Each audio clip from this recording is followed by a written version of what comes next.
시편 22편 말씀 강의 마지막 절이 되겠습니다. 주님께서 이러이러한 일들을 행하셨다라는 제목을 정해보았습니다. 히브리서 5장 7절 말씀에 보면 이러한 말씀이 기록이 되어 있습니다. 주님이 육체로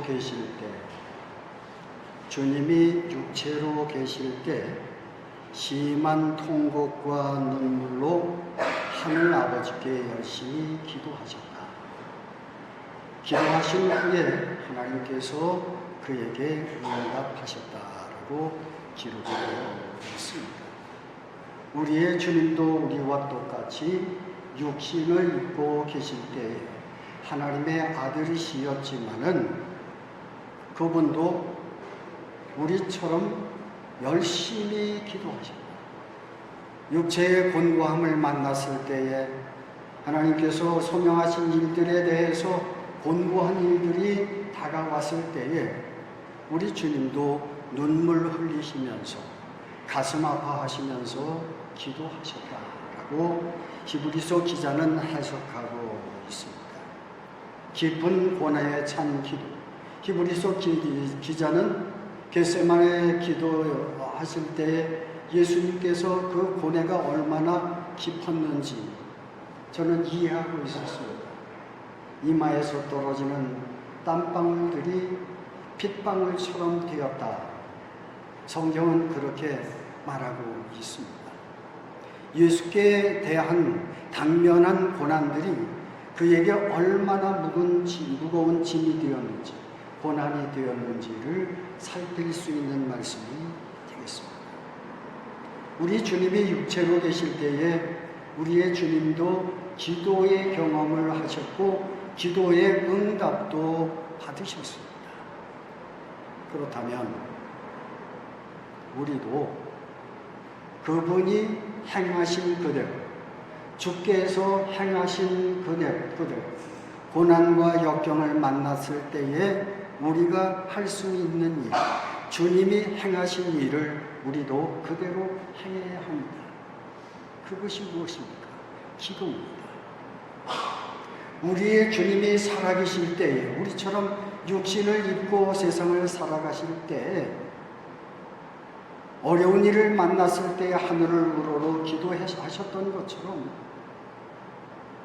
주께서 그렇게 행하셨던 것처럼 너희도 우리의 교회도 우리의 신앙생활도 그렇게 기도해야 한다는 의미의 말씀이 되겠습니다.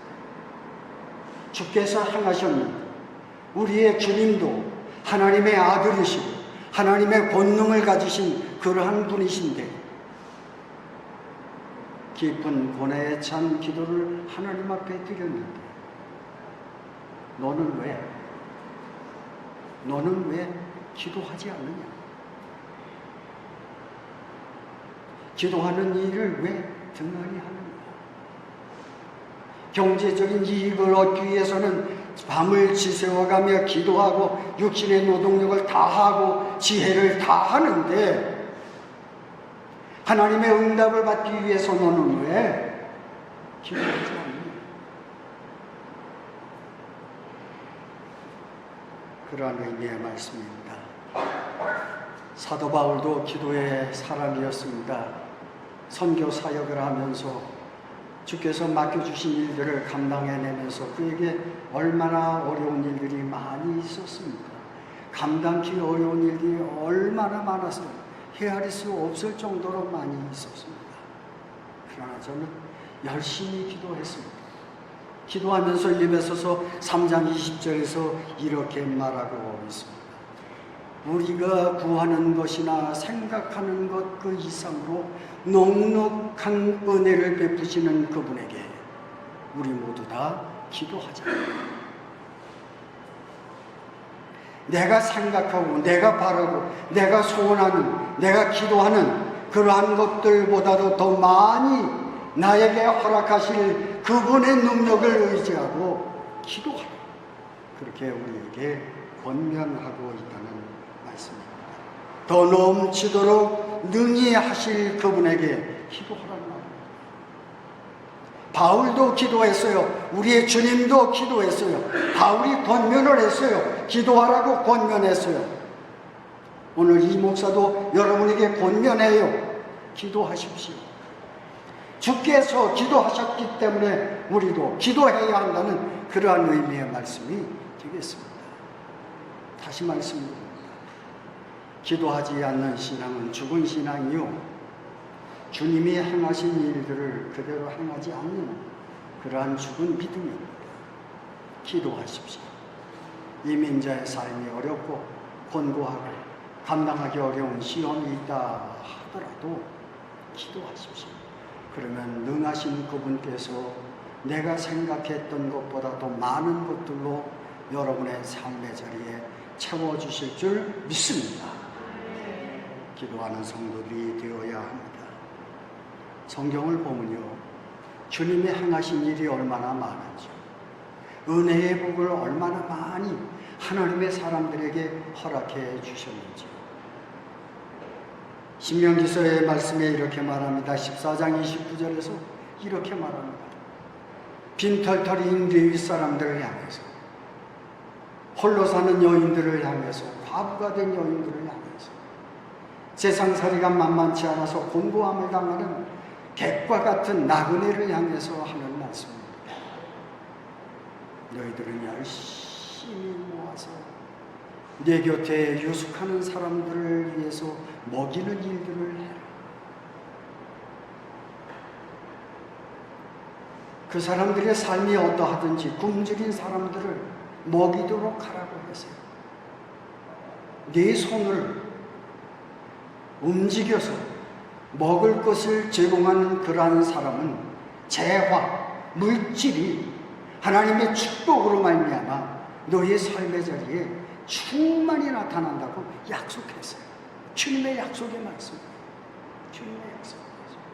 주님이 얼마나 큰 일을 하셨습니까? 200만이나 되는 사람들을 40년 동안 그 백성들을 먹이지 않았어요? 먹이지 않았어요? 생각을 해보세요. 얼마나 많은 일이 있었겠는가? 일어났겠는가? 그들을 다 먹이셨어요. 하나님의 사람들에게 터잡아 살면서 레위인들이 11조를 드리지 않아서 굶주리고 여행객들이 지나가면서 밥 한 술 얻어먹지 못하는 이러한 아픔의 세월을 보낼 때 하나님의 사람은 모세를 통해서 설교해주고 있어요. 네 곁에 있는 사람들을 배불리 먹이도록 하거라. 그러면 하나님께서 네 삶을 부요하게 해 주시리라 약속해 주셨습니다. 아멘. 주님이 행하신 것입니다. 주님이 행하신 것입니다. 나의 사랑하는 형제 자매 여러분, 오늘 장로님이 기도하셨습니다. 오후 3시에 매주일마다 60명이 조금 넘는 사람들이 모여서 반판술 얻어먹고 예배에 참여하면서 1년 넘도록 교육을 받아서 오늘 10명이 세례를 받습니다. 저들이 고백하는 삶의 자리를 들어보니까 눈물 없이는 들을 수가 없어요. 나라 버리고 나라에서 쫓겨나고 어떠한 일인지 이 브라질 땅에 와서 정부에서 준 곡식들로 배를 채우면서 삶을 가릅니다. 비참한 삶. 제가 확신하기는 여러분이 내시는 헌금을 통해서 정말 적지만 저들의 한 끼 식사를 마련해주는 축복을 우리의 교회가 감당하고 있습니다. 이 일이 근원이 되어서 여러분의 삶의 자리에 경제적인 축복이 충만해지시기를 주의 이름으로 축복합니다. 나그네를 대접하라고 했어요. 지나가는 사람 거저 보내지 말라고 했어요. 그들은 먹이라고 했어요. 하나님이 약속하셨습니다. 그러면 재화를 너에게 주겠다. 사도행전 20장에 말씀하기를 설교하고 있어요. 주는 받아 먹는 것보다 주는 것이 복되도다. 복이 있도다. 그렇게 말씀하셨어요. 창세기 15장 말씀에 보면 하나님께서 여호와를 믿으니 하나님이 그를 보시고 의롭다 여겨주시기로 약속해 주신 말씀을 읽게 됩니다. 은혜의 복입니다. 아브라함이 아브라함 된 것은 그의 행위가 의롭기 때문이 아니라 하나님의 전적인 은혜 때문이요 축복 때문입니다. 네가 날 믿느냐? 그러면 내가 너를 의롭게 여겨주겠다. 그의 행위를 보면 성경에서 보면 의로운 행위가 없어요. 때론 비겁한 행위를 많이 했어요. 그럼에도 불구하고 그가 여호와를 믿으니 의롭게 여겨주었다. 의롭게 여겨주시는 축복은 아브라함만 받은 게 아니에요. 아브라함과 같은 믿음을 가진 믿음의 후손들인 우리도 하나님을 믿어서 의로운 사람들이 된 것입니다. 행위로는 의로울 수가 없어요. 잘했다 칭찬받을 수가 없단 말이죠. 그럼에도 불구하고 아브라함과 같은 믿음을 의롭게 여기신 주께서 여러분의 믿음을 의롭다 여겨주심으로 구원에 참여하는 축복을 여러분에게 허락해 주셨습니다. 주님이 그렇게 약속해 주셨어요. 지금 내가 은혜를 받는 것, 구원에 참여하는 것, 하나님의 은총을 받는 것, 은사를 발휘하는 일, 주님의 교회를 섬기는 일, 모든 일들이 주님의 은혜의 축복이요 인정하신 주의 은총 때문임을 오늘 말씀 가운데서 배워갈 수가 있습니다. 우리는 이 일을 맡은 소명자들입니다. 세상 끝날까지 해야 할 일이고 이 일을 전하라고 소명해 주셨습니다. 오늘 시편 22편 27절 말씀에 이렇게 말하고 있습니다. 땅의 모든 끝이 여호와를 기억하고 돌아오며 모든 나라의 모든 족속이 주의 앞에 예배하리니 라고 말씀하고 있습니다. 주께서 행하시고 우리의 사명, 땅끝의 사람들에게 복음을 전하는 일을 우리 주님께서 우리에게 사명으로 남겨주셨다. 그런 말이죠. 우리에게 맡기신 일, 대대에 전하는 일, 모든 세대에 전하는 일, 이 일을 우리에게 맡겨주신 주님의 소명입니다. 오늘 여기서 세례자 10명을 세례해 줍니다. 근데 이 브라질에는 유아 세례가 없어요. 유독히 장로교회만 유아 세례가 있어요. 나의 사랑하는 형제자매 여러분, 유아 세례를 주는 가장 큰 이유는 무엇인지 아십니까?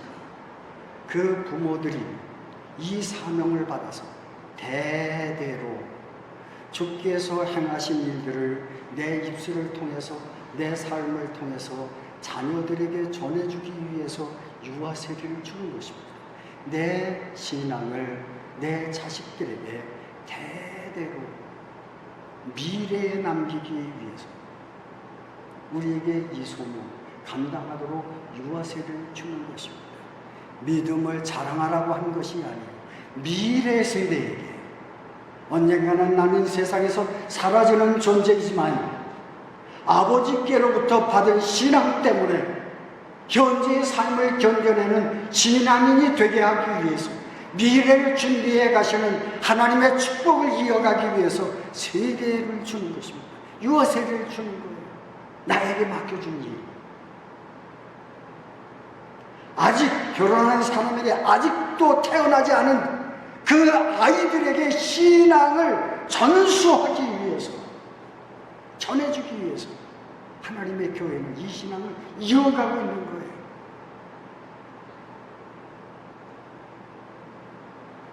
저와 장로님들 그리고 여러분들이 우리의 교회에서 다문화 식구들에게 하찮게 주는 일들이, 해주는 일들이 하찮아 보이지만 이 가운데 주님이 어떻게 역사하시는지 우리는 미래는 알 수가 없습니다. 그러나 분명한 것은 내가 생각했던 것보다, 내가 기대했던 것보다 더 많은 열매를 주의 성령이 맺게 해 주실 줄 믿습니다. 그래서 우리의 신앙생활을 통해서 주님이 행하신 2000년이 지났지만 오늘날 교회가 이 일을 계속해서 해가는 것입니다.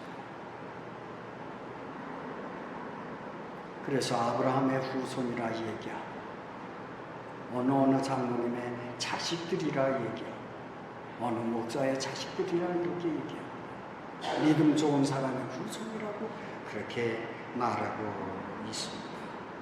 대대에 전하는 일은 우리에게 맡겨진 일입니다. 내가 이 일을 잘하지 않으면 주님이 행하신 일을 끝나게 하는 일입니다. 여러분, 요나서 2장 9절 말씀을 보세요. 요나가 기가 막힌 고백을 합니다. 요나가 하나님의 소명을 버렸죠. 버리고 도망을 가다가 바닷가에 던져지는 수모를 당합니다. 믿음의 사람, 예언자가 그런 수모를 당해요. 근데 하나님께서 그를 고기배 속에서 넣으시고 또 바닷가로 다시 끌어내십니다. 그러면서 하나님 앞에 고백하기를 이렇게 해요. 하나님, 나에게 물을 마시게 하시는 하나님, 목마를 때 물을 마시게 하는 것이 아니라 바다 깊은 곳에서 목을 들어 하늘을 누려 물을 마시듯이 그 물을 마시게 하나님, 그 하나님의 은혜에 감사합니다. 나를 구원하신 분은 오직 하나님 한 분이십니다. 하나님 한 분이십니다. 그렇게 고백하고 있어요. 우리가 세상을 살면서 주님이 십자가에 달려 죽으시면서 영원의 소망을 우리에게 허락해 주시고 땅의 것들만 바라보지 않고 하늘의 것들을 우러르며 살면서 날마다 믿음을 고백하고 우리의 구원은 오직 위에 계신 주님으로부터 성령의 역사로부터 주님의 피로부터 온다는 사실을 목말라 하며 살도록 축복해 주시면 우리가 감사해야 되겠다는 거죠. 여러분, 주님께 대해서 얼마나 목말라 하십니까? 병아리가 목을 들어서 물을 마시듯이 날마다 주님의 은혜를 머금으면서 우러르면서 하늘을 우러르며 삶을 가꿉니다. 오직 구원은 주님께로부터 내게 임합니다. 감사의 찬양이 있습니까? 이렇다면 되찾아야 할 줄로 믿습니다. 되찾으십시오. 깊은 바다에서 바닷물을 먹으면서 주의 구원을 노래했던 요나와 같이 땅에 발 딛고 사는 동안 하늘을 우러르며 사십시오. 위로부터 구원의 은총이 내게 임한다는 사실을 깊이 묵상하면서 승리하는 생애를 사십시오. 마지막 말씀입니다. 주님께서 행하신다. 주님이 어떠한 일을 행하셨습니까? 마가복음 5장 19절 말씀, 스쳐 지나갈 수 없는 말씀이죠. 군대 귀신이 들린 사람이 동네에서 소리를 치면서 왔다 갔다 하면서 동네를 시끄럽게 합니다. 미친놈이었어요. 어떻게 할 방법이 없었어요. 지나가시던 예수님께서 군대 귀신 들린 이 청년의 마음속에 있는 마귀를 끄집어내서 돼지 치는 돼지에게로 보내서 이 돼지가 다 물 가운데 가서 다 죽었습니다. 미치광이를 고친 그 결과 때문에 복음을 전하지 못하고 동네 사람이 예수님을 내어 쫓아 보내려고 합니다. 그럼에도 불구하고 예수님은 이 미친 청년을 고쳐줬어요. 치료해줬어요. 마귀를 내쫓았어요. 치료해줬단 말이죠.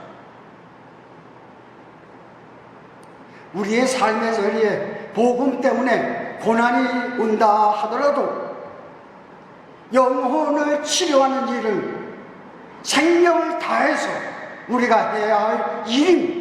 우리 교회에 소명하신 일이에요. 세상 끝날까지 한 일이에요.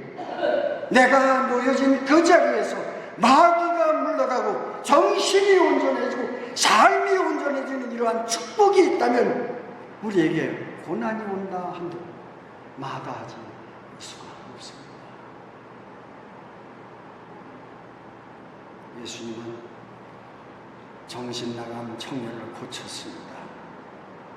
그리고 그 청년이 고침을 받고 난 다음에 나는 예수님의 제자가 되어서 따라 나서겠습니다. 그럴 때 어떻게 하십니까? 아니다. 아니야. 너는 집으로 돌아가라. 집으로 돌아가서 내가 내게 행한 큰 일을 동네에 간증하도록 해라. 그렇게 하고 동네에 내버려 두십니다. 내가 네게 행한 큰 일, 그 큰 일을 내 가족에게 전하라는 거죠. 나의 사랑하는 형제자매 여러분, 내 신앙이 가족에게 어떠한 영향력을 주는가를 생각해야 합니다. 어떠한 영향을 주고 내가 삶을 갖고 있는가, 이걸 생각해야 돼요. 내 자식의 신앙이 없어요. 물어보면 엄마 아버지 때문에, 엄마 아버지 때문에, 가족 때문에 신앙의 상처를 많이 입었어요. 내가 네게 행한 큰 일을 간증해라. 영향을 주라. 목숨이 다하는 날까지 이 일을 잘해야 합니다. 그래야 내가 세상을 떠난 후에도 내 자식이 하나님의 교회를 지성으로 섬기는 축복을 받아들일 수가 있습니다. 이 축복이 여러분에게 넘치기를 주의 이름으로 축복합니다. 축복합니다. 다른 데 가서 영향 끼치려고 그러지 마세요. 다른 교회 가서 훌륭한 말을 하려고 그러지 마세요. 다른 사람을 세우려고 하지 마세요. 내 신앙을 세우세요. 내 가족에게 신앙을 세우세요. 영향을 끼치세요. 미래는 다른 교회에 있는 게 아니에요. 다른 교회들에게 있는 게 아니에요. 내 식구들에게 있어요. 우리의 교회는, 우리 교회의 미래는 다른 사람들에게 있는 게 아니에요. 여러분 자식들에게 있는 거예요. 이건 우리가 세상 끝날까지, 목숨 다하는 날까지 사명으로 알아야 돼요. 사명으로. 예수님께서 말씀하십니다. 마가복음 10장 23절로 27절의 말씀에 보면 이렇게 말합니다. 얘들아, 재물이 있는 사람이 하나님의 나라에 들어가기가 얼마나 어려운지 아느냐? 그러니까 제자들이 생각을 했어요. 아, 나는 이 정도면 다 들어갈 수 있지.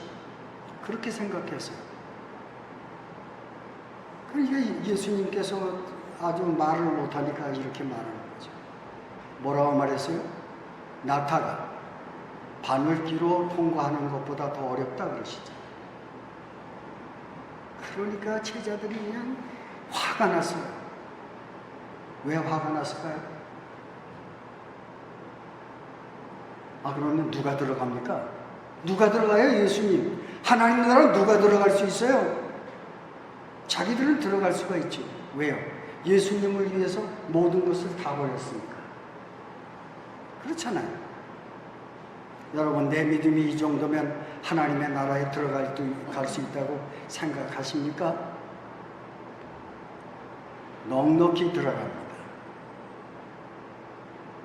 왜냐하면 하나님의 나라는 은혜로 들어가는 것이지 내 의나 내 재물이나 내 지혜로 하나님 나라에 들어갈 수가 없는 것입니다. 주님 말씀하십니다. 얘들아, 사람으로는 할 수가 없다. 그러나 하나님으로는 할 수가 있다. 아멘. 사람으로는 하나님 나라에 들여보낼 길이 없어요. 그러나 주님의 은혜로는 우리가 하나님의 나라에 들어갈 수가 있습니다. 우리가 은혜 때문에 사는 것입니다. 은혜 때문에 오늘 존재하는 것이고 목숨 다하는 날 은혜 때문에 하나님의 나라에 들어갑니다. 주께서 행하신 이 일입니다. 이 일을 내 자식들에게, 곁에 있는 사람들에게 전해서 하나님의 축복을 이어가는 하나님의 교회가 되어지시기를 주의 이름으로 축복합니다. 복음 찬송가 17장입니다.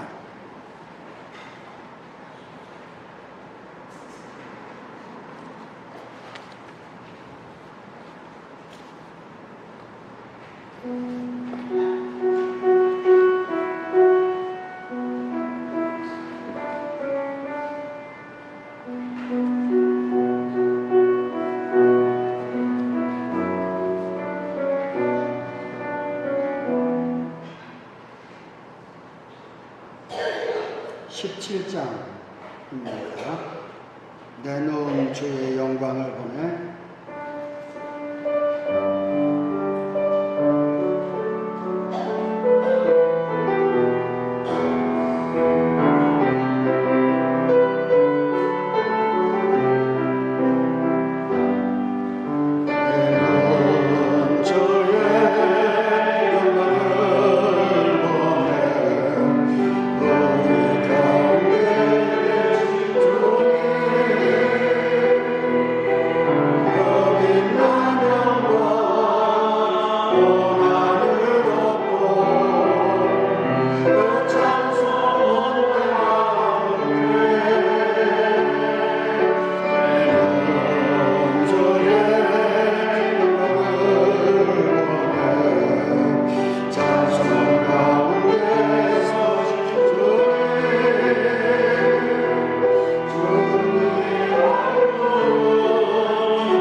주여 목숨 다하는 그날까지 주님의 행하신 일들을 행하며 전파하며 구원을 이야기하며 구원을 영향 주며 살기로 결심하며 하나님께 영광 돌리는 저희들의 생애가 되게 하시고 맡겨준 가족들에게 맡겨진 이웃들에게 주님의 행하신 일들을 전하며 사는 저희들 되어지도록 주여 은혜 베풀어 주시옵소서. 예수님의 이름으로 간절히 기도하옵나이다.